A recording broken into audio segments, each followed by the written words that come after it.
Welcome in. This is the inaugural Fast Break with Asa. I am not Asa, I'm Jay Bir. I work for the boss here, but the boss is alongside with me, Asa Hutchinson, governor of the great state of Arkansas. Boss, how you doing? Well, I'm doing very well, Jay, and this sort of brings back memories. You used to grill me on Capitol View when you were in the media business, and That's right. now you get a chance to come after me on my podcast. Yeah, just like old times here. Exactly. So sometimes you can ask me questions, sometimes I can ask you questions. Oh, yeah, so the shoe's on the other foot now, so this ought to be kind of fun here. As the boss mentioned, I used to work for the media around here, so, you know, this like I said, this is like old times here. But Gov, you've been around the block. We don't want to get into the whole history here because we've got shows after shows we can get into, but you've been at this for a long time, just public service in general. I know you've been at the congressional level, you've been executives here and there, you were at the DEA, which we're going to do a whole episode on that alone, just all of your fun times at the DEA. And then you came back governor of Arkansas. I guess kind of take it way back then. You know, running for governor, you know, kind of what was that whole thing like for you the first time around?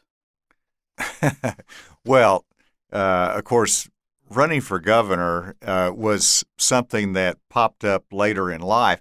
I have young people ask me all the time, you know, when was it you decided that you wanted to be governor? You've got to understand that I grew up on a farm. My mom and dad had high school education. And so, you know, they didn't have, they knew I should get an education, Right. but they didn't push me into politics or public service. And so it's something that came gradually. And so my life unfolded a little bit later than others. And I didn't even think about running for governor until after I got elected to the United States Congress, which I was the age of 46. And so then, you know, my vision and opportunities expanded. And so I ran the first time and lost. People remember in 2006 to Governor Mike Beebe. 8 years later, that opportunity came back to me. And it was sort of a big decision because Susan, who's been such a wonderful partner for 48 years, she looked at me, I'd lost statewide races. You want to try this again? And she fully supported me in it. So it was a big decision to run. And, we were outspent in the campaign, but we won anyway, and the timing was right. And so it's been a big joy.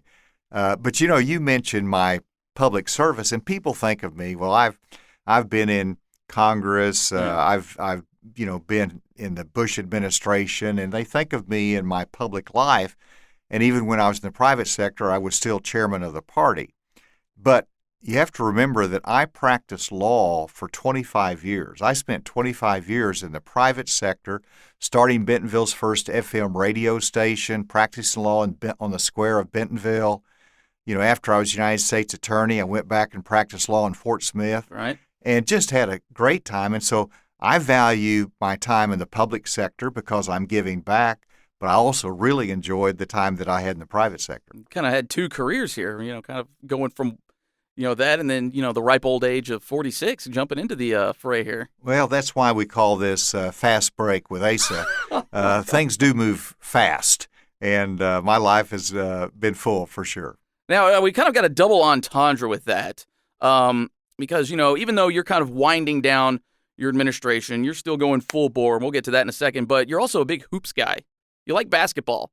Where's that love of the game come from? I mean, have you always grown up around ball or? Well, I always grew up around sports, and Right. so I played everything. When I was in high school, it was football that I actually played, was on the team. Basketball, we played pickup basketball, youth center basketball, but I also played Little League baseball. I was on the Springdale tennis team, Hey. and so then I loved playing golf with my dad. And so I grew up in the generation that we didn't specialize. We played a lot of different sports. But then whenever I wound up having three boys, and basketball was something that I played with our law enforcement partners, police officers on Sunday afternoon. and I brought all of my boys down there. They played basketball with us, and so it's just a tradition that I've kept up. And then I realized as you get older, if you ever stop, you'll never start it again. So I've just kept at it, and I've been blessed, and I love it. I play every week, play full court basketball, and it keeps me in pretty good shape. Now, did you have that moment as a dad where you passed the torch? Because I actually experienced this the other day. My son has begun running track and field. He's kind of a middle distance guy, 800, 1600, et cetera. And we went out for a run. I was kind of giving him some pointers, like, hey, here's how you pace yourself, da-da-da-da-da.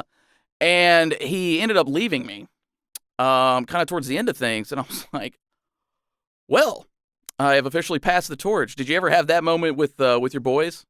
Did he leave you in the sense of outrunning you, or he didn't leave the family? No. He's still in there. We got to keep him around a little bit, I guess. But no, he dusted me. Well, listen.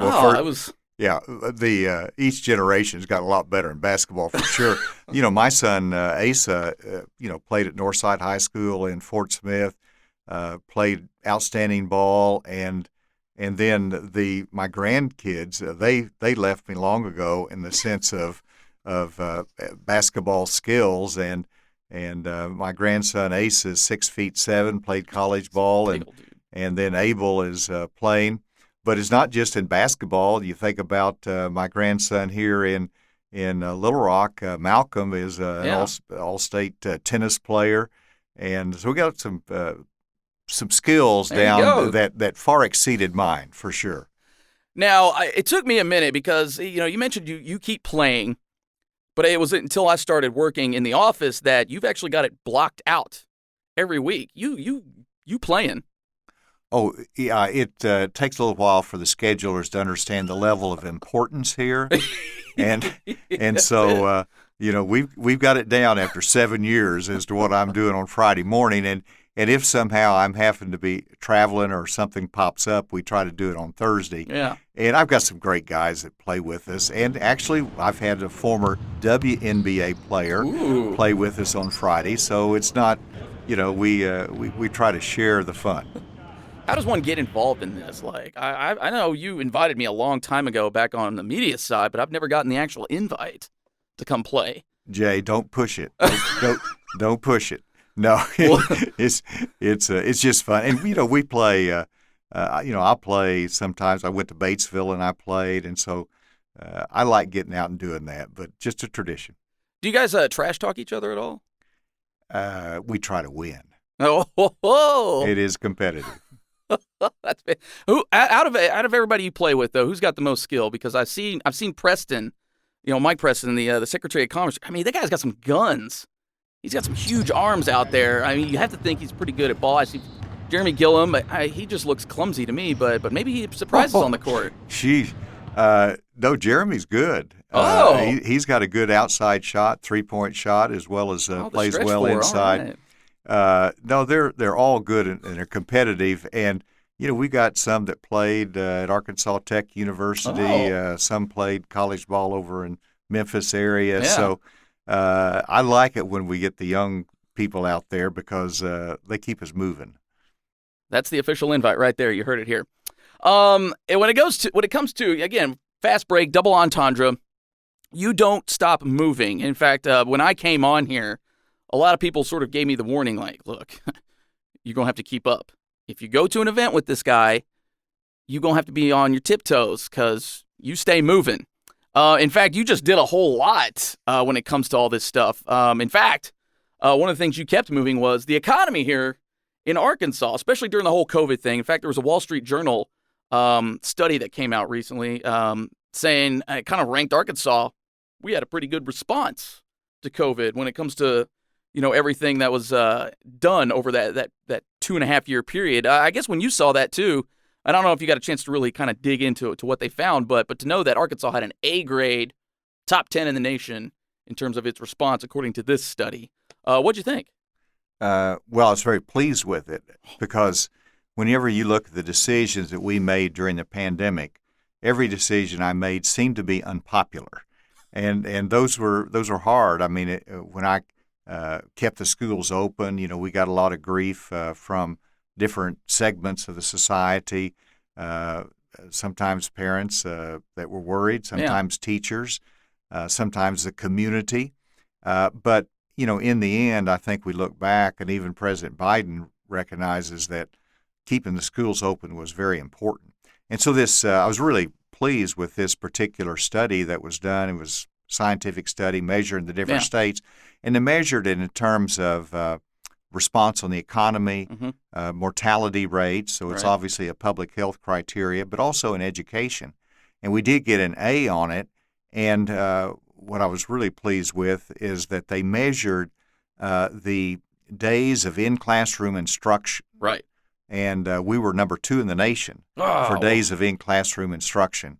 And don't worry about the other states, a small state somewhere. But, that was important. That was an important judgment there. But decisions to keep our businesses open and our schools open was critical in those early days. And we got a lot of grief for it.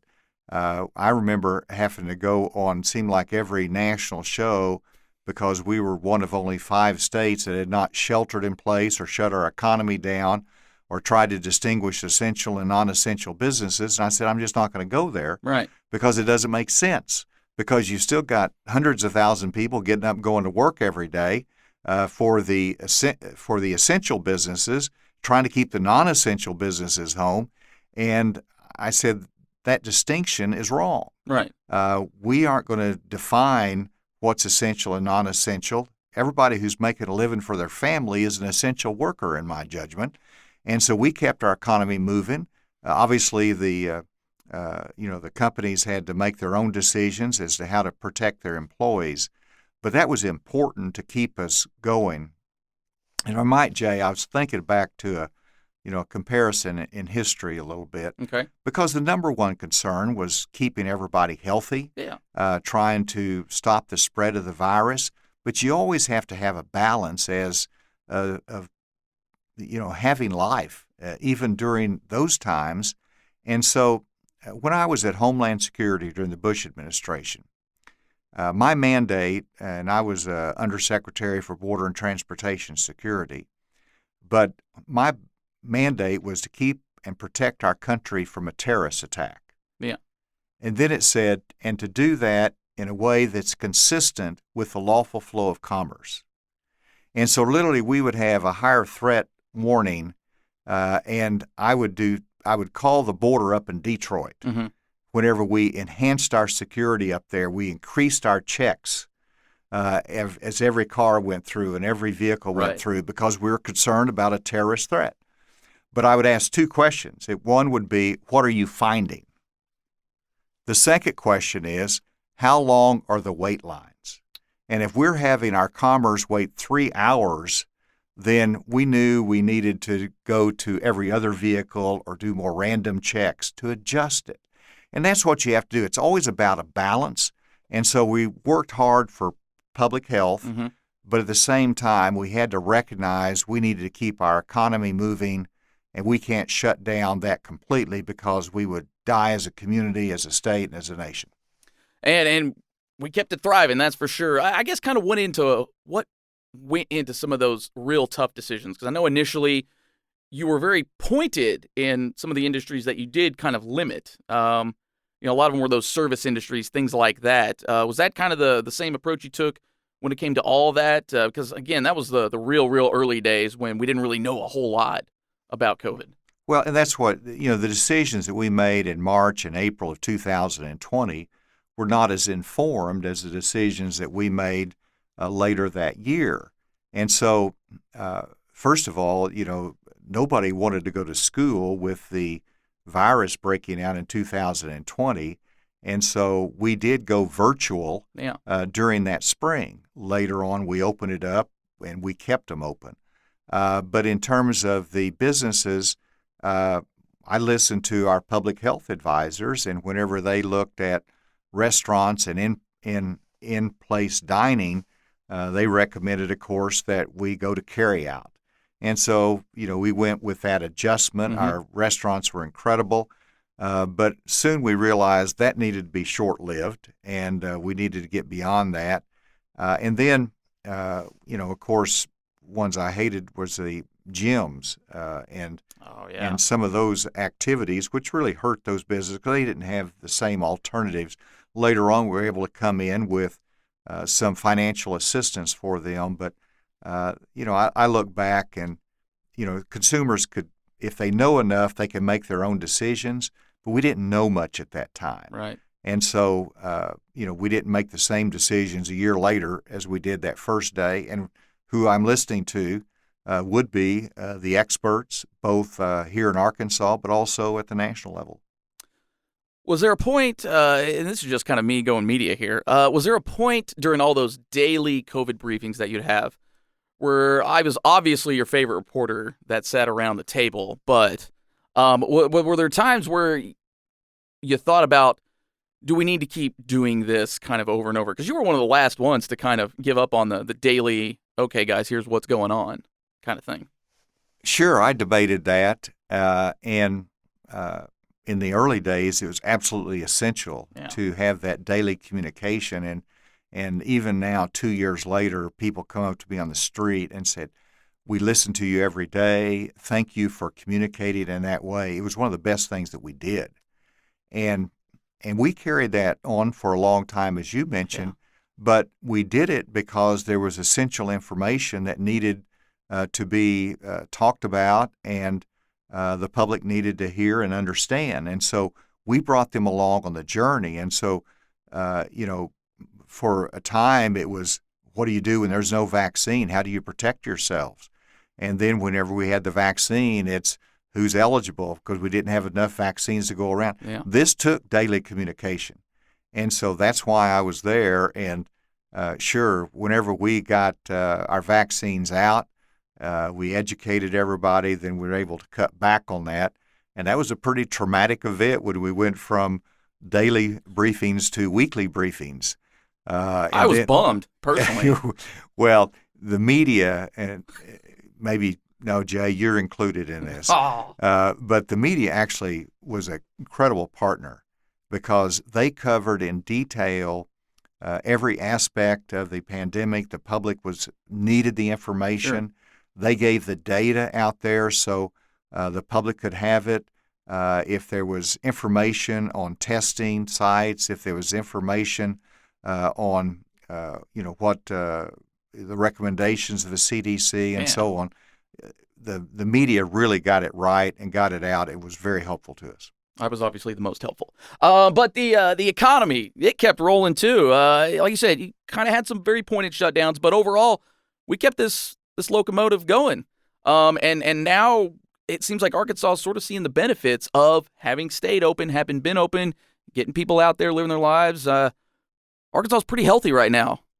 Well, we are. And again, the reason is we never completely shut down. We worked hard to keep our businesses going. Yeah. And now we have an unemployment rate that is record low. It's lower than the national average. We have more people working now than pre-pandemic. And so it's coming back roaring. But there was a gap that, I wish didn't happen. And it you know how much I like to recruit industry. So I had gone to India with Secretary Mike Preston right before the pandemic. I think it was like in October, November of 2019. And we had recruited an industry here that was signed on, ready to go, and all of a sudden the pandemic hit. They couldn't travel here for 2 years. Oh. So obviously that's an example of where, it did slow down, the investments and the expansions. But because we never shut down, as soon as the vaccines were out, everybody was ready to go. And all of a sudden, we have U.S. Steel coming into eastern Arkansas. We're actively recruiting businesses every day here to the state, and they're responding. And Arkansas is growing at a very high rate. And in fact, we have more net in-migration to Arkansas than Colorado. Boom. So get some of that. You mentioned U.S. Steel. I mean, that is, I remember when I heard that announcement, $3 billion with a B investment. What it was going to make, I forget the county now off the top of my head, but out that way, the largest steel producing county in the country. So you guys did some pretty good work, and I mean, Mike Preston, the ultimate recruiter. Well, we did do good work, and Mike has done an amazing job, and we're a good team because that's an example of where U.S. Steel just does not make a casual decision to spend $3 billion. This is a board of directors decision. The chairman, the CEO, David Burritt, and his team looks at it all, and then they make a recommendation to the board. But, we were competing with at least 5 other states. Yeah. And he could have gone anywhere. But we not only recruited him in the sense of knocking on his door and having conversations with him and making sure they knew how much we wanted them, which I was very engaged in, but also a good incentive package. And then it's our workforce and the experience that they've had. But $3 billion is the largest investment in the history of Arkansas from a capital standpoint.